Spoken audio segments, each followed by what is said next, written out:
güey. Bájale a tu mamada.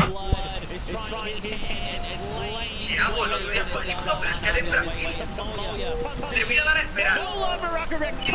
They stay strong. They're still racking up the points. Scissor says, no, friends. This is not allowed. You cannot continue to do fly attacks for one citizen as well. And Scissor should be at the time in the end. Meanwhile, the Ravens have not stopped points. If they have 4 members up here, it's about even to one player onto that D point. So just continuing to stay there. Finally, the little Warriors, Ninja, and crew are going to clean that up and put an end to it just before they hit 2,000. But on the other side, Chicken Champions are looming. They have 4 players on a single point. Now, the mega point in the center. See what's going on with them. They're all lurking. I don't think anybody really is too worried about them. But you know, with all 4 players here, it could all of a sudden become a nuisance. Trying again. Did not go away.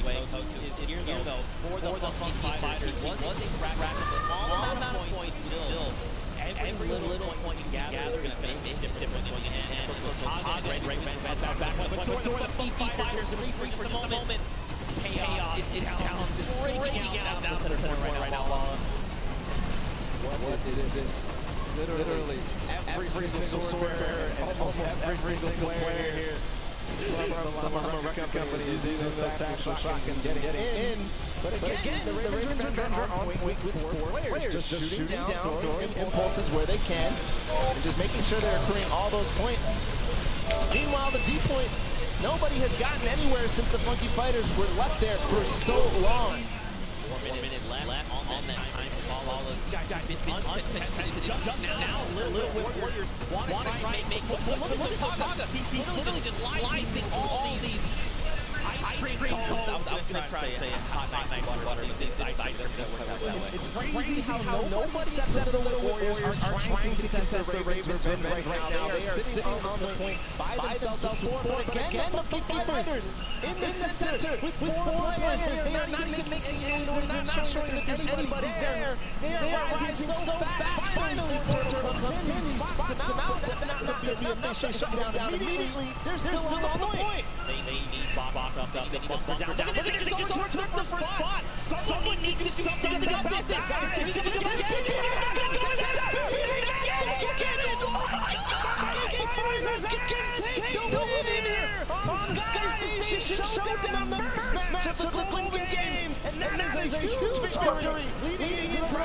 Ganaron los Dabros, güey.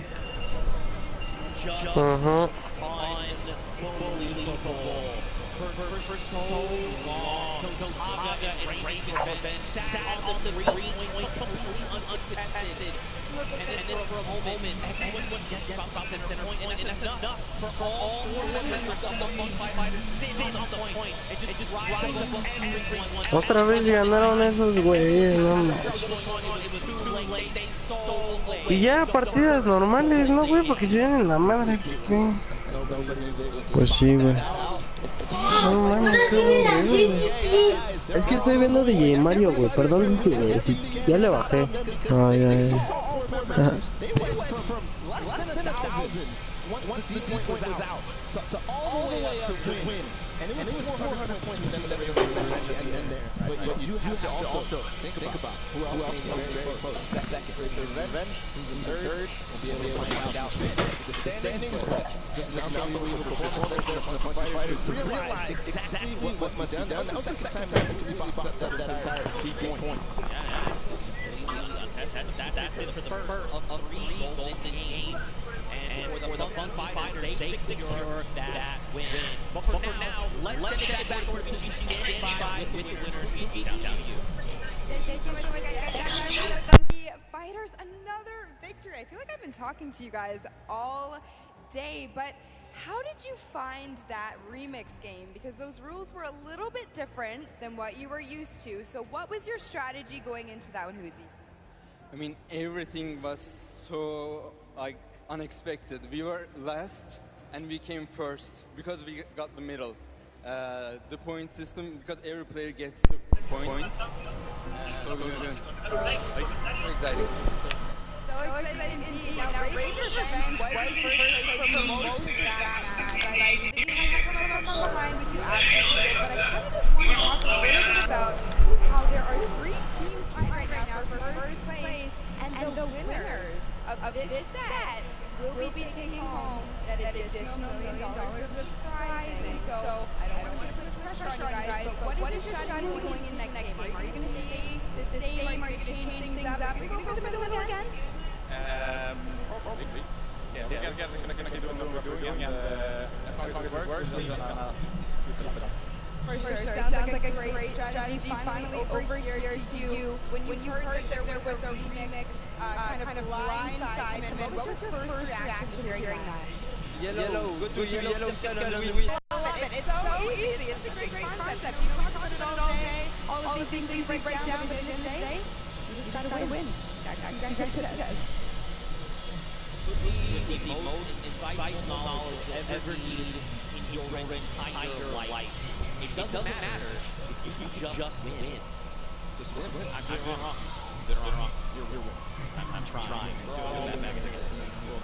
We are in fact, but so are these players that have taken the stage. Now, don't forget, the Llamas are going to be playing a big back how the final $1 million prize is divvied out. Touch on it perfectly, actually.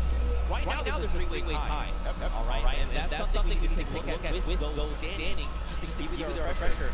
So fighters, Fishman, and the champions all have that silver llama. And don't forget, every single match they play, they're also walking away with prize pool that they're splitting 4 ways. That part's awesome. But man, that extra $1 million prize pool at the end will be huge. So either the funky fighters, Fishman, chicken champions need to win that golden llama for one of them to win, or if you're on the outside looking in, you just want that golden llama. Because if you win that llama, that means you and your team actually win that pot. You win the $1 million final prize, the Creative World Cup.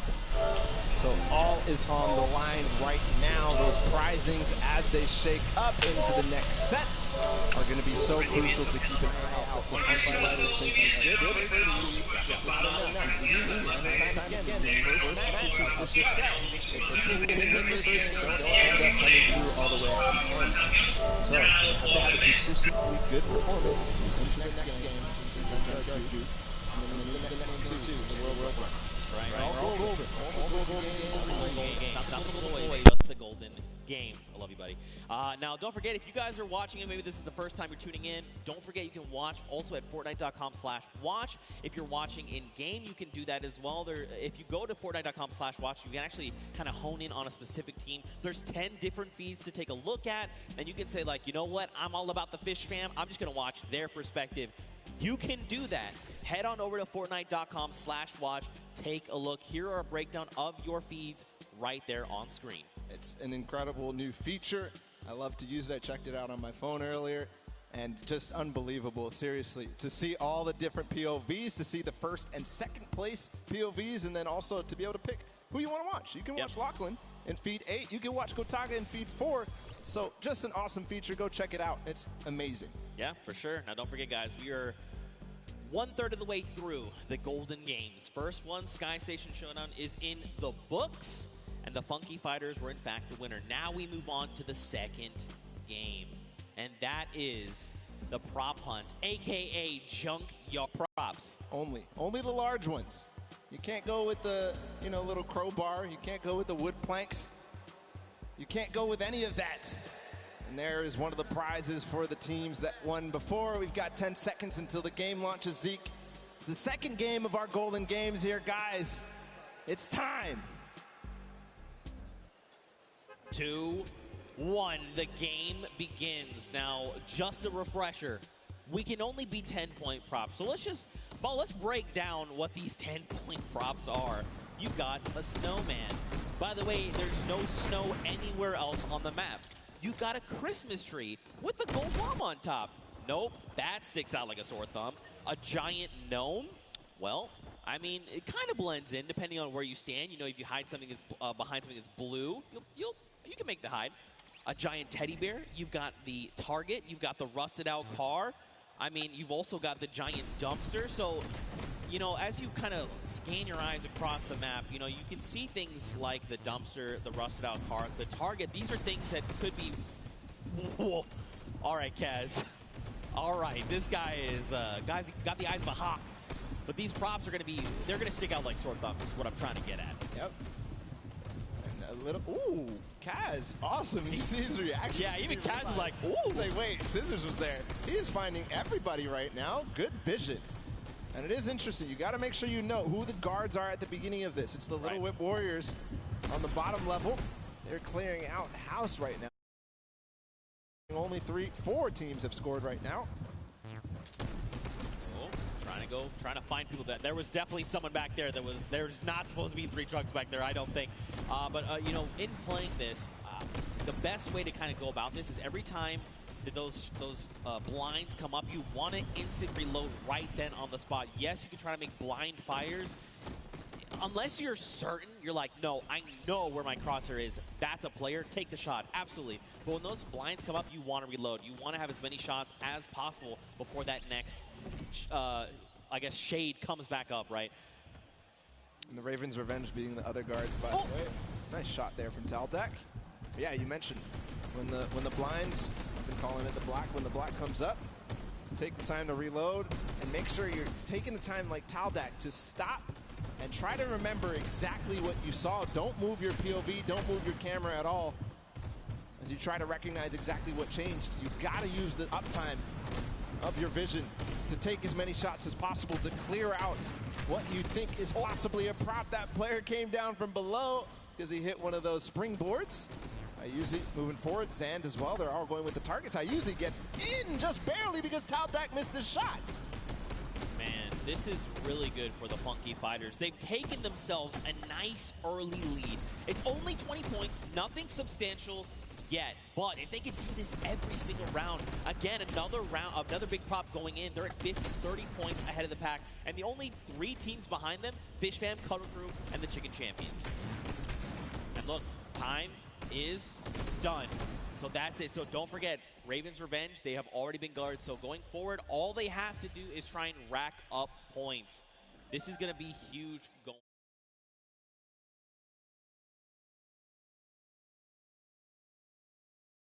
So now they can try to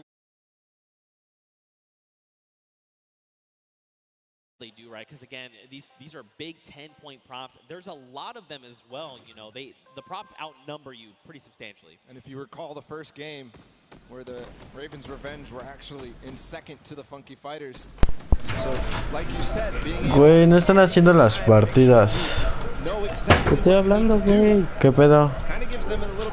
¿Por qué me muteas, güey?